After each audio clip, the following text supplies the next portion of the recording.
Waan gurri dhaga'ee fi ejji kaameeraa keenya argiterraa oduu isinitti himna. Manni qopheessaa bulchiinsa magaalaa Shaashamannee seektaraalee fi ogeeyyii mana hojichaatiif sirna beekamtii fi galateeffannaa taasise.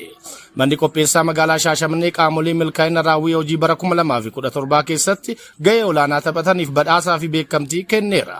Manni qopheessaa magaalaa Shaashamannee mana qopheessaa sadarkaa kutaalee magaalichaa fi aanaaletti hojii fooyyee hojjechuun milkaa'an mootorsaayikilii, deeskitooppii fi waraqaa ragaa badhaasa garaagaraa sadarkeessuun kennee jira.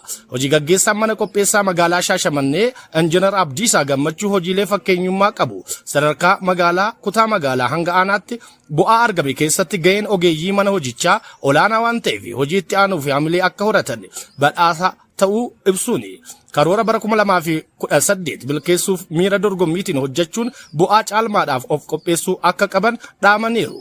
Manni qopheessaa hojii hedduu adda durummaan aarsaa fi xiiqii hooggansii fi hojjettoonni seektarichaa kaffalaa turani. Galiin magaalichaa akka dabalu piroojeektiin misoomaa hawaasa magaalichaa fayyadamaa taasisanii fi magaalaa Shaashamannee hawwattuu midhaagduu fi jiruuf jireenya hawaasa isheef mijattuu taate uumuuf hojjetamaa himaniiru.